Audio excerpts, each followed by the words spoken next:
da aer sânge pe nas. Dar distribuire, să vină Gabi Crețu aici. Să vină, că am și eu nevoie de ceva. caută băgare de seamă cu pizza mea. Dacă îl prindeți pe ăsta, să mi-l dați mie, să le iau la zero, să-i pun pe rucă și să-l pun aici la produs. Pe Gabi Crețu? Da, că nu mai am femeie. Gabi Crețu e un șmecher, un șmecher de la Brangadierul, sora mea. Un șmecher adevărat. Mamine, să mă dă afară, du-te un pic de rușine, mă, că dai cu glet pe perete. Tu trebuie să vorbești de cancioc, de șpaclu, de finișări, de altceva. Tu vorbești de pescărie, de un pic de rușine să-mi fie moartea. Chiar așa n-ai niciun timp. Nu mai ai nebunit. Te vezi șmecher pe aplicația asta că ai level 35. Cancioc chiar, pe ei... Ana Cris, ca un castron și arunci cu el pe perete când ai... Dar pe Facebook nu știu cine vrea să intre în continuu. Salut la toată lumea. Un cont fals, vărul meu, dă tu X singurel să nu te dau afară că se vede urât. Hai, coboară singurel. Urât. Așa. Nu mă dați Dumnezeu. Nu vă înțeleg șmecheria. Care este treaba? Ce s-a întâmplat? S-a dus. Eu vă pup! Ai băgat cumva pula mea. Îți dau pixe, cum? Și ne permitem amândoi. De unde figurile astea? Pe ce ai figurile astea? Ți-am zis. Tu trebuie să vorbești de cancioc, de altceva, nu de șmecherie pe bine. Dar fă din cauza la carantină, lumea a luat-o razna. Elena, trag pe amândoi. nu mai vorbesc sora mea de cancioc. Deci cine umblă cu cancioc cu șmecher, el trebuie să vorbească de șmir. Ai intrat el live, nu, eu nu intru la el pe live, că lumea îmi dă kick la el pe live, ai înțeles? Îmi dă kick. Alina, te rog eu frumos, dă follow înapoi și du-te și... te-am la follow, du-te și dă mie, te rog, invitația acolo. Îmi dă lumea, dacă are ceva de vorbit, dacă are ceva de vorbit... Dă mie invitație, că mă duc eu și zic să vin aici. Poate să vin aici și eu nu mă duc acolo când lumea e chic. Eu prefer să stau de vorbă. Nu, las că mă duc, eu mă duc și zic, auzi băi, nu îi spun eu, auzi băi, Zidanule. Eu sunt capabilă să stau de vorbă, fără să dau kick. Voi sunteți șmecheri că aveți butonul ăla, kick out. Ai înțeles? Ați înțeles? Kick out. Dacă n-ar exista butonul, pe ce ați mai fi șmecheri? Hai să vorbim. Bine, stai puțin, Elena. Sunt 269 de persoane. Țin să vă anunț că de săptămâna viitoare nu veți mai putea intra pe Invizibil. Așa că de acum încolo cine vrea să vină să vorbească, nu mai aveți cum să intrați pe Invizibil. Trebuie să veniți să vorbiți. Da? Numai. Așa că se scoate Invizibilul. Partidul te rog frumos și Abdul pe Gabi Crețu aici. Să-l aducem cu escorta. Ce vrea ăsta să facem? Cu el să vină aici, că la el pe la eu vreau să vorbesc. Cu izoleza. Cu izoleta aia vreau. Eu vreau să vorbesc. E frumos că stați în taste și nu intrați. Mie îmi place. Mie îmi place. Bine. Apar de tine că tu ești altceva. Tu ești pulă ca și mine. Nu-mi permit cu tine gesturi de-astea. Aparte de tine, am zis.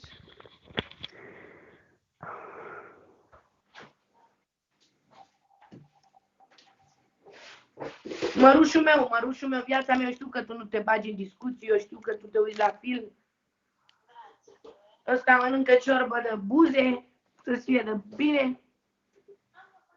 Vezi să nu mânge sub burtă. Embre, vezi să nu mânge sub burtă. Vorbești pe tocuri și tu ai intrat aici. Altul, uite, de exemplu. Tu cine ești? Ia, intră cu fața ta să vorbim amândoi. Hai, că eu te bag sus. Vrei? Nu vrei să vorbim? Ce rău îmi pare. Urât. Da, Van Damme.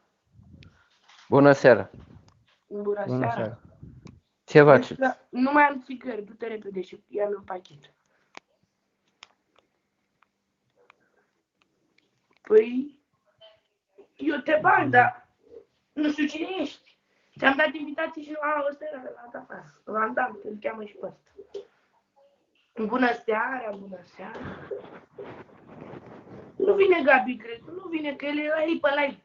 De ce e la el pe live? La mine pe live Să dă chig la ăștia care n-au nicio treabă aici. Alina, Dar vrea pe să-ți la- mănânci și ție buzele la ciorba asta.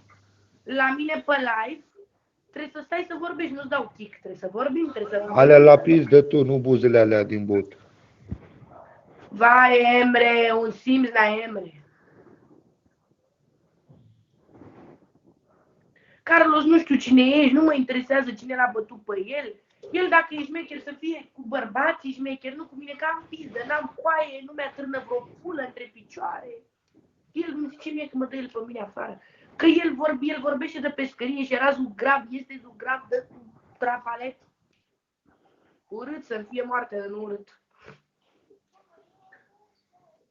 Așa de rău, mă, ce vrei, să-mi suși pulele de mine? Oh, a venit Gabi, cred. Ia, stai așa că a venit Gabi. Hai să-l urcăm pe Gabi aici.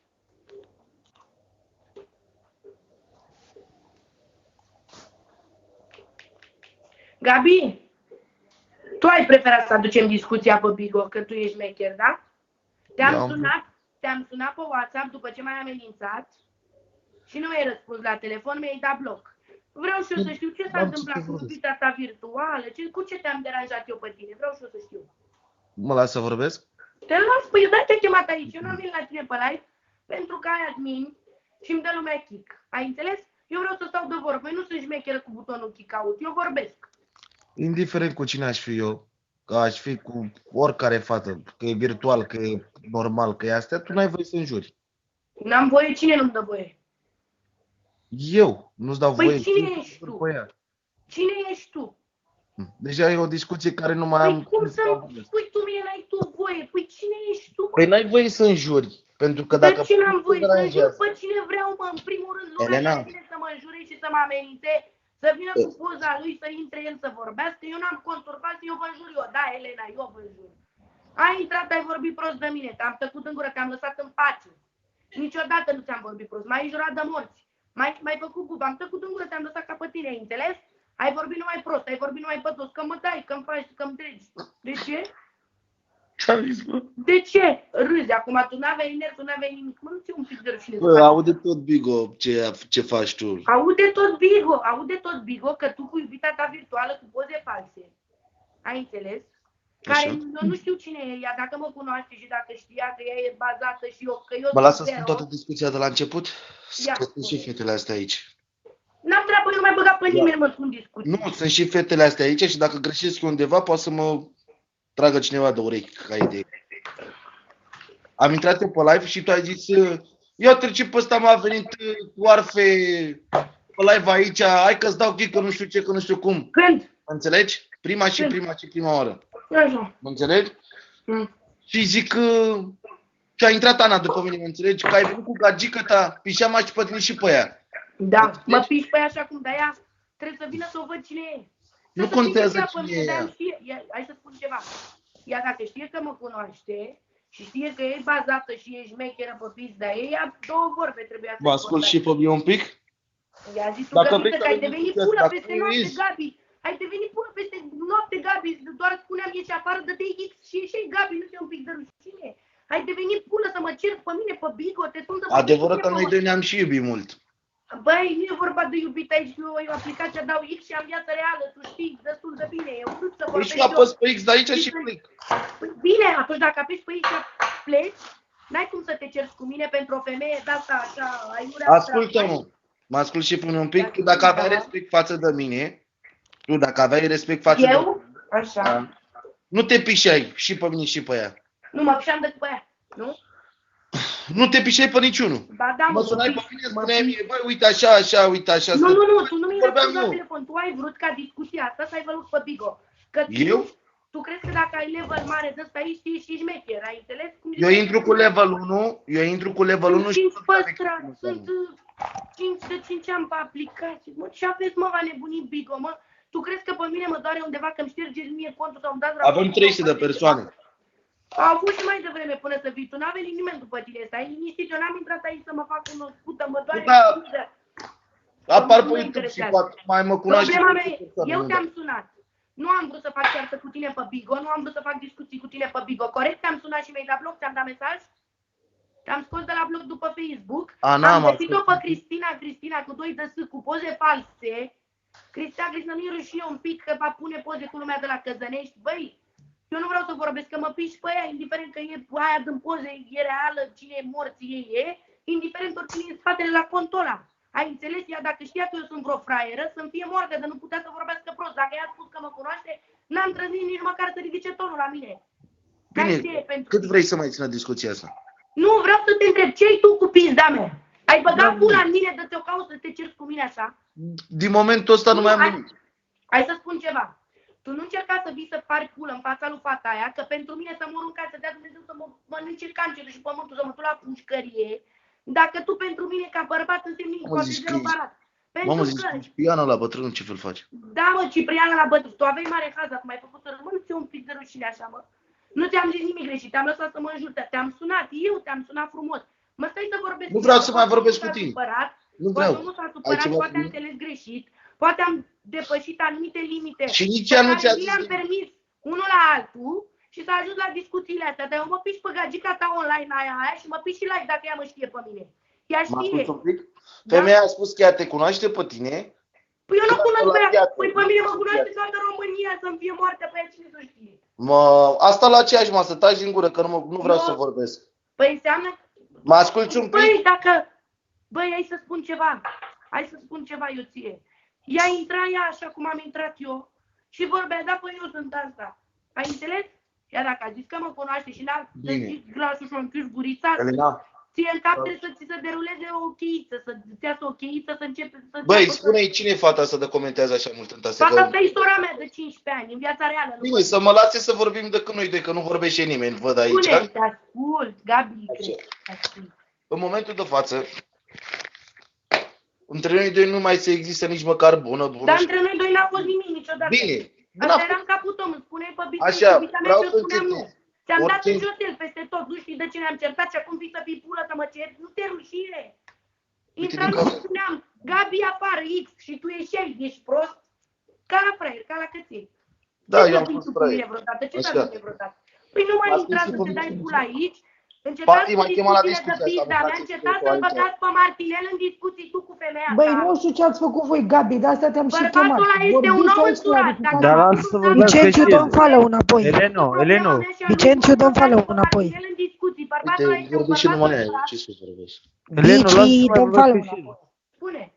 Dacă zice că n-are nimic cu tine, nu mai are nimic cu tine, gata, terminată, nu mai vă certați aici. Din momentul ăsta, între noi doi nu se mai există nici măcar bună, nimic.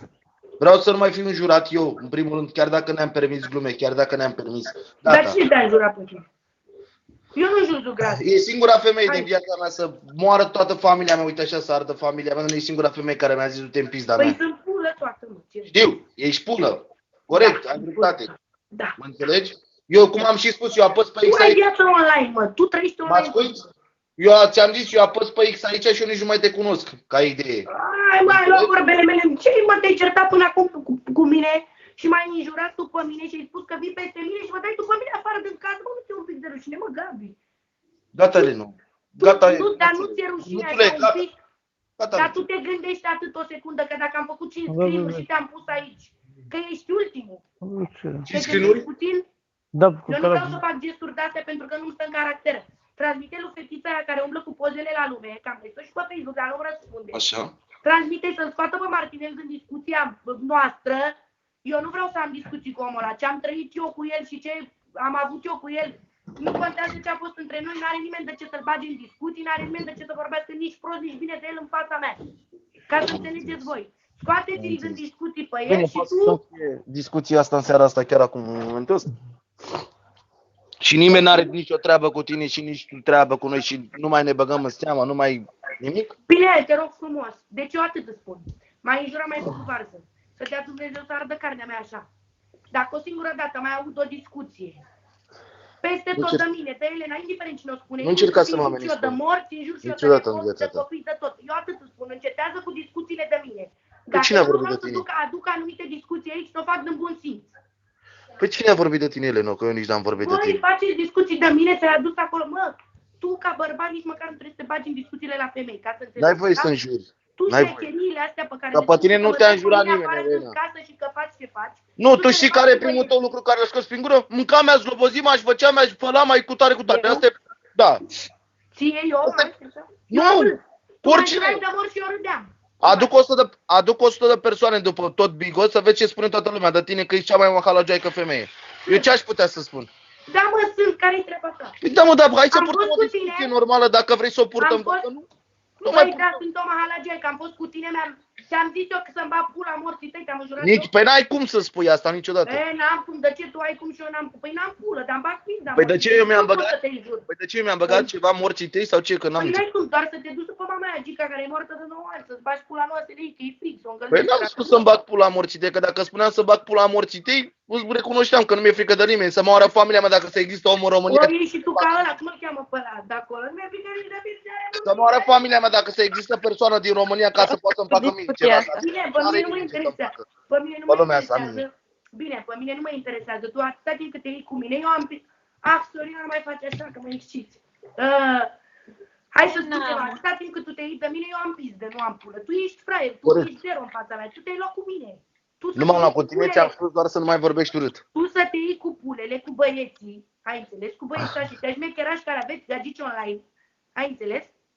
Tu să te iei cu ăștia, tu să te iei cu șmecherii tăi din cartier, nu cu mine, mă, mâncați. N-am stat să mă puși de aia, face așa, ce vrei, ce vrei? Să moară familia mea dacă puteam Ce vrei tu? în tine eu. Ce vrei tu de la mine? De ce intri cu conturi fake-uri, cu alea după tine, să ce? Conturi fake-uri? Vorbim într-o săptămână să-mi fie moartă. Noi doi o să vorbim într-o săptămână, maxim. Știi ce o să spune? Elena, am avut nervi, tu știi destul de bine că ai gura proastă.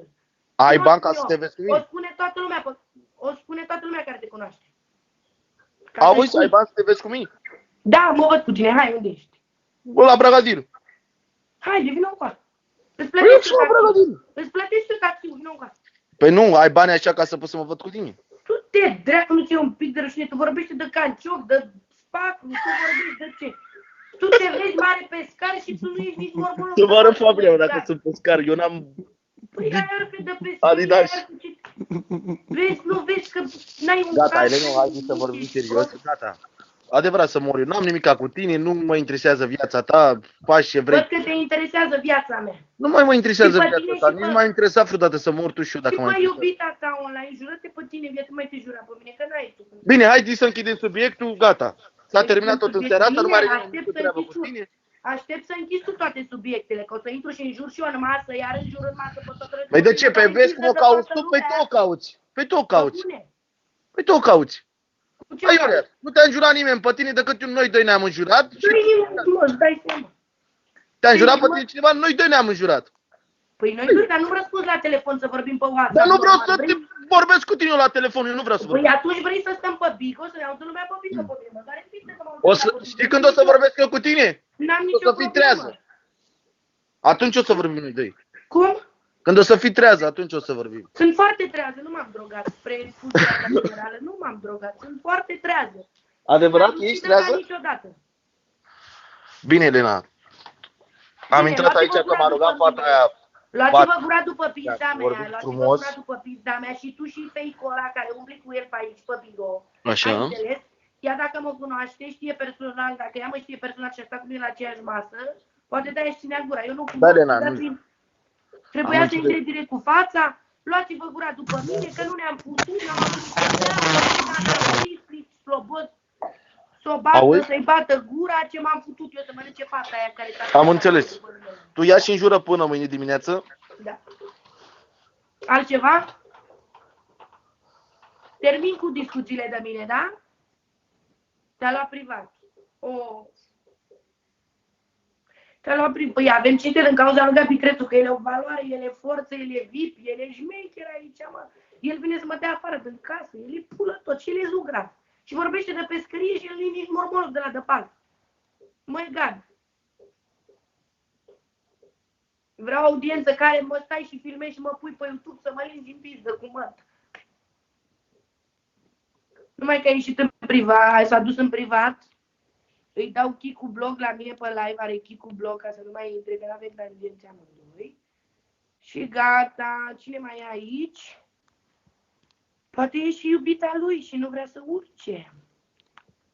Nu e iubita lui online, că nu mai vine acum să urce online iubita lui. Am rămas de mă, nu are super lumea să urce. Nu-ți dau kick bani la salorii mea. Dar ce păfuriș am intrat. Dar nici nu te-am simțit cum te-ai furișat ca o vulpe. Mă, tu umbli cu Viorela în vulpit. Bună, șefa. Care șef am? Nu mai vorbi așa tare, că faci palpitații la gură. No. Bună, salut băieți. Hai, intrați. Salut. Ce faci, șefa? Ce să fac, auzi?